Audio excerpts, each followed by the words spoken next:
Hey guys! Hey, I'm just rehairing a bow. I thought I'll let you watch in a little bit.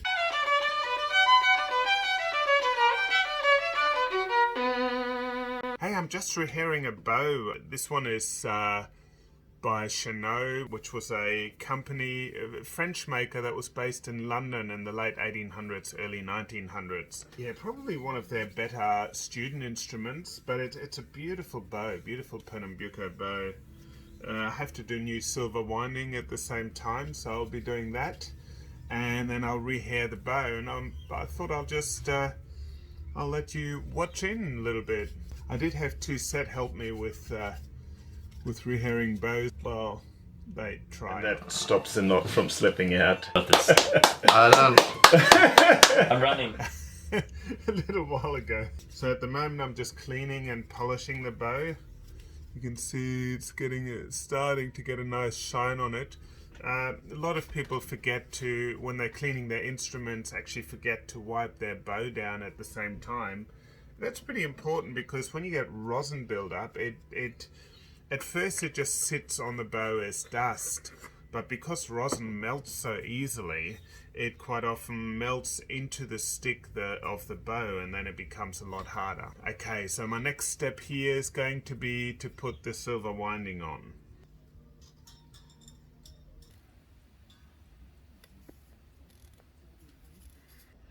You've just got to get this right. It's actually quite difficult to get the windings really close together. And why is there silver winding or any kind of winding on the bow?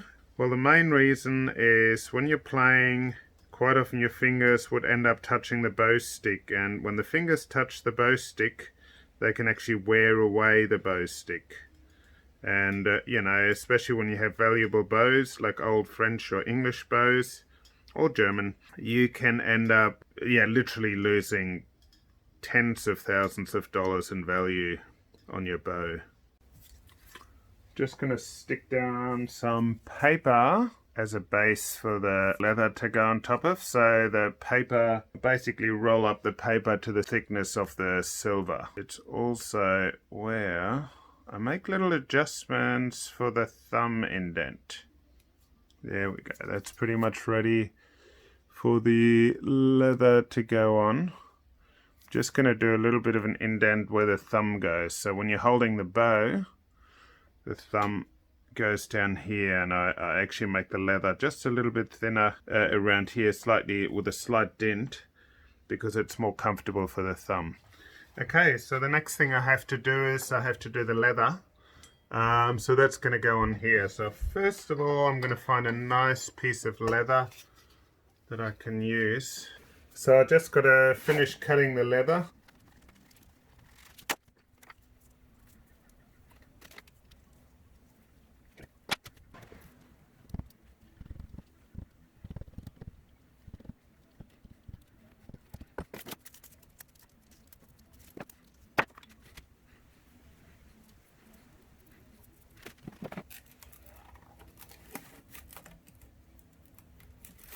So while that's drying, I'm just going to cut the wedges.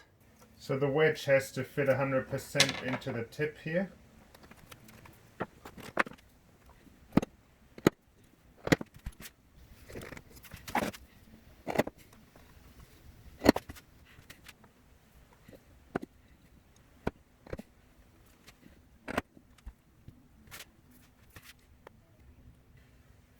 Again, I put a little groove in for the hair to slide through.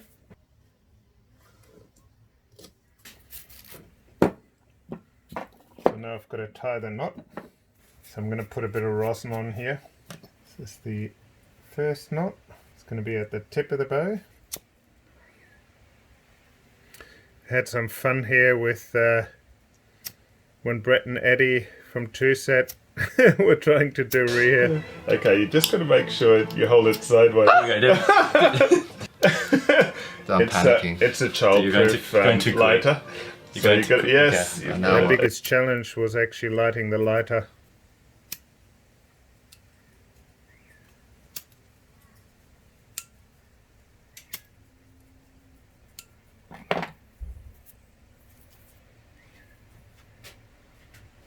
Okay, Okay, I'm now going to put the hair into the tip. Push it in, put the wedge in, and it's time to start combing the hair. Straight after that. To comb the hair, first have to wet it. Check out this beautiful bow leather. That is just perfection. Alright, now we're going to comb the bow hair. I usually comb it around 20 times. I have to make myself count.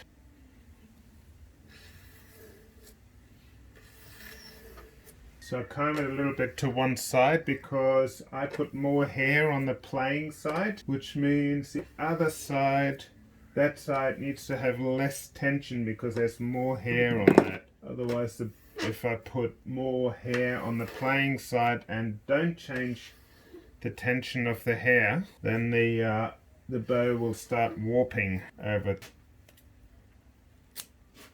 Put some rosin on here, a bit more combing. Making sure I get the tension right. Okay, I'm just tying the top knot. It's got to be really, really, really tight because if it's not tight, all of the hair will just slip out. So as I burn the ends off it, the end of the hair actually gets thicker and that stops the hair from pulling out of the knot. I use the rosin to secure the knot. Let this bubble away a little bit. Now we're just putting the ring back on. Just need to turn this around. This back together. Put the hair in.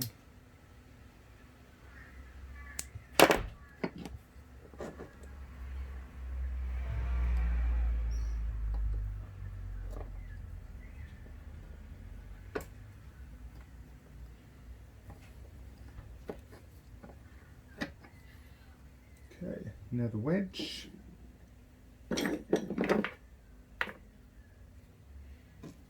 Just right here. Okay.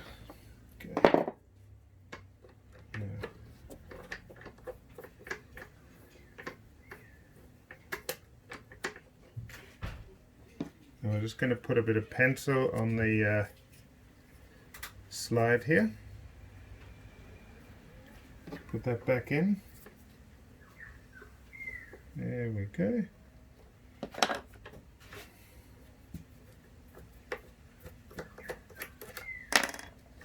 Now the spreader wedge. Just going to put just a dab of glue on here.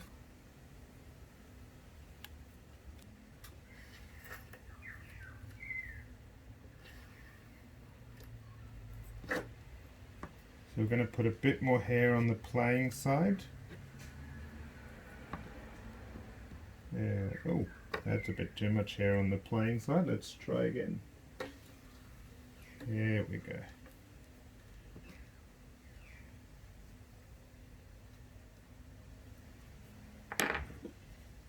Time to put this spreader wedge in.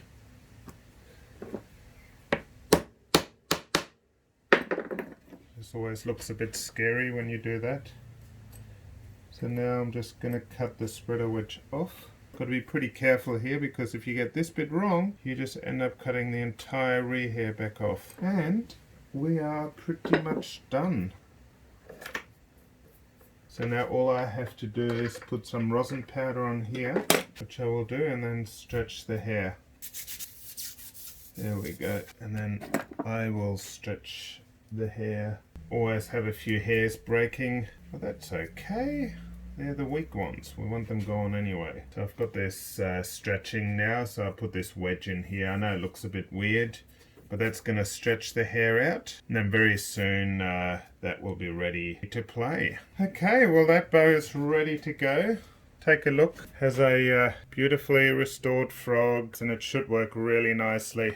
Okay, so this bow is finished now. It's beautifully rehaired. Once I've put the rosin powder on, I'll just put normal rosin on. So what I've done with this bow, I have put some more hair on the playing side here, because that tends to break a bit easier, and also you want a bit more sound there, and then a little bit less hair on the other side. But to compensate, I've actually put a bit less tension on this side of the rehair than that side of the rehair, and that's so that the stick gets even tension on it, so that the whole stick gets an even amount of tension from both sides. I'm just going to try the bow now and see if it works.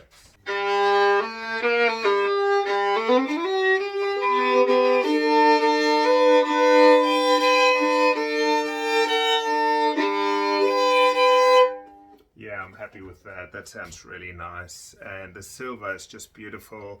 The leather feels nice. So what I've done, as I showed you, the leather is just a tiny bit flatter just here where the thumb goes, and it just makes it so much more comfortable for the thumb. You need the silver on the bow because when you're playing, your index finger quite often ends up on this part of the bow. Now, if there was no silver there, you would actually wear away the timbre of a bow. And after a while, you know, especially if, say you have a $10,000 bow or something like that, if you wear away the timber, that's actually a really big repair in the end. And the leather's here to protect from the thumb. Usually this part of the stick is bare timber because these fingers press very little. And quite often the index finger sits up here near the back, near the screw. And that seems to be fine. So varnish will be enough to protect that, but you really do need the leather and the silver to protect this side of the stick. The other thing is it does actually create a certain type of balance, so it improves the balance of the bow. Also, make sure that you keep your bow clean. So at the end of playing, you always wipe your bow down, the stick. Okay, and then you unwind the bow. Make sure it's nicely unwound. That way the stick keeps its spring for a long time. Anyway, that's it for today. So press like if you like the video, and remember to subscribe and click on the little bell so you are the first to find out every time I post a new video. Thank you for watching, guys.